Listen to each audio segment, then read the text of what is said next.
click on that like button. You know you like it. Thank you. Data what? Data who? Data structures in Python. That's right. We're going to talk about Python data structures in this video. I'm going to break it down for you so it's clear and easy to understand. So let's go ahead and get started. And of course, the first thing is, what is a data structure? Let's say you got a whole bunch of books and you just throw them on the couch. You're probably a slob. But let's say you actually have a bookshelf and you take those whole bunch of random books and you throw them up on your bookshelf. Now, you could have them all nice and neat on the bookshelf, but they're just random, right? You just put books wherever. Get in where you fit in, right? Now, if you want to find a particular book, probably a little bit difficult because the books are random. So you got to go through every single book. Where is that Python book that I bought? That's so awesome. Where is it? Not this, not, oh, there it is. That looks like it. No, that's not it, right? That's very inefficient. So in computer science, we have what's called data structures.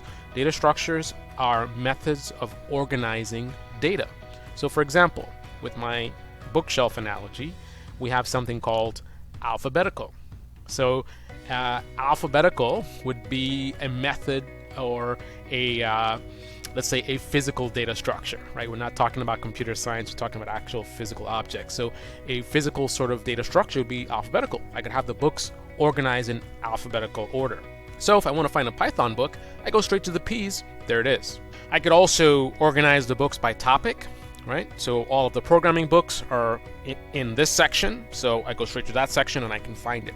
Now in computer science terms, and more specifically, our favorite language, Python, we have a few data structures available to us, and now you know what they're all about. It's a way of organizing your data so you can access that data efficiently. So let's say you want to find an item that's in your data, you know how to target or find it. Let's say you want to modify an item, you know how to do that. You have an effective method of doing that kind of thing. So let's get into some Python data structures. This is the Computer Programming University, where learning is always fun and the first step is to smile. Learning should be fun, and it is right here in the Computer Programming University. We're going to go ahead and begin with our awesome, exciting, fun lesson. As soon as you click on the like button and subscribe because you're not going to want to miss out on my next video, and also smash that bell. Oh, you are really fast. Thanks for the new subscription and the like. Let's get right to it. Buongiorno, bonjour, hola, dobre utro.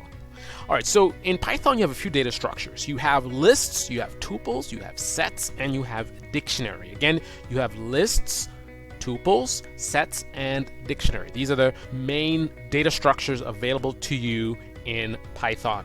Before we continue, here's some additional information. So again, a data structure is a specialized format for organizing and storing data so various operations can be performed on it easily. Any data structure is designed to organize data to suit a specific purpose so that it can be accessed and worked with in appropriate ways. A good algorithm usually comes together with a set of good data structures that allow the algorithm to manipulate the data efficiently. The most common and likely well-known data structure is the array, which contains a contiguous collection of data items that can be accessed by an ordinal index. Remember we talked about 0, 1, 2, 3, 4. 0, 1, 2, 3. Okay. Now let me show you quick examples of these various data structures. Here's a list called shop list. Here are the items in that list. Here's a command utilizing and referring to those items in that list. And we'll talk about how that's done in future videos. Here's an example of a tuple. As you can see, it looks very similar to a list. The main difference is, wait for it, you got the curve instead of the corners. With a list, you have the square bracket, and here you have the parenthesis. Parenta what? Cis. Paren? Cis. Cyst? Cis. Not cis. Here's an example of a dictionary called AB. You have the curly brackets. Curly, whirly, merly. And then you got the key. and the value. So key value pairs. Key value. Key value. Key value.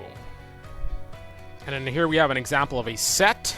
It's in curly brackets, just like the dictionary, but remember, it's an unordered list. So let's go through each one and give you a basic understanding of what they're all about.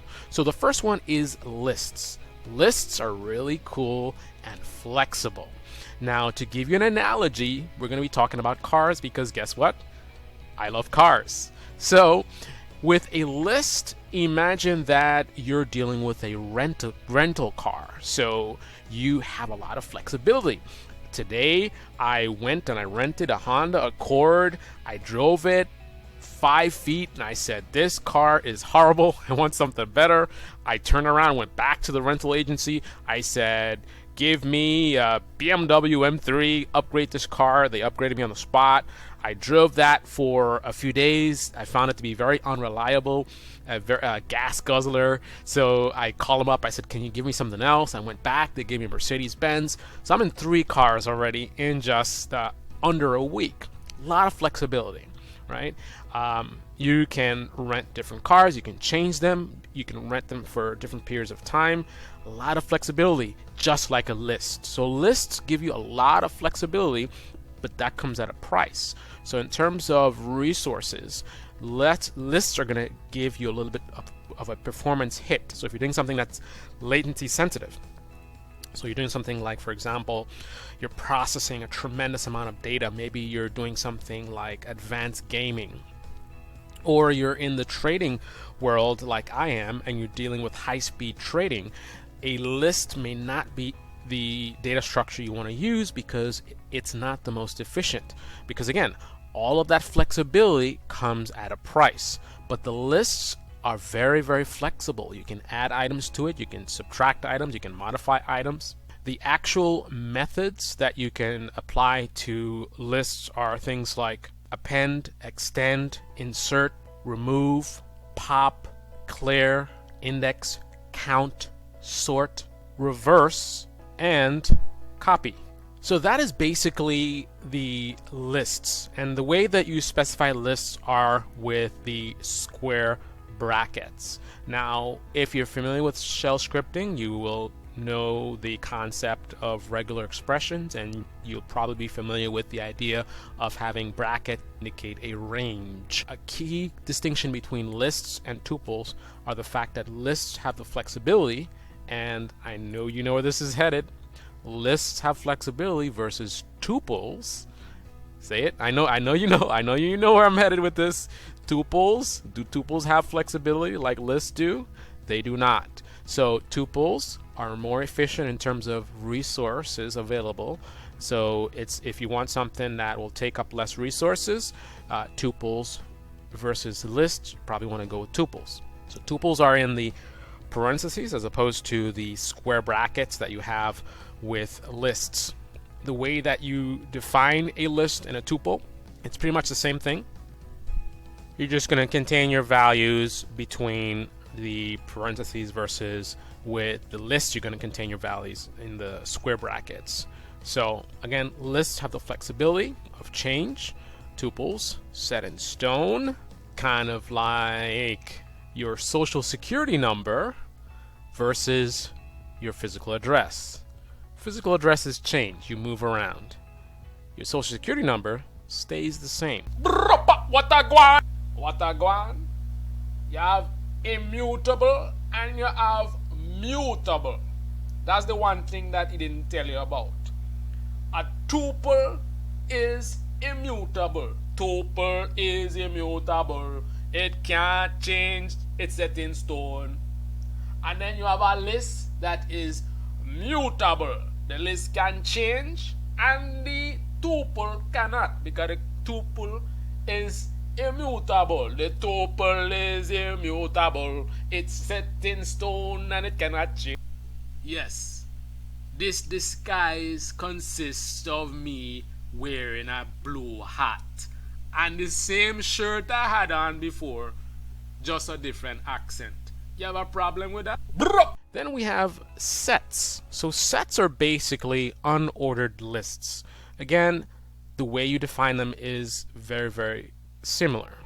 So you can say, for example, A equals, and then you can pretty much in square brackets, you can have the list items. If you want to do a tuple, you can say variable name equals, and then you have your list of items within the parentheses.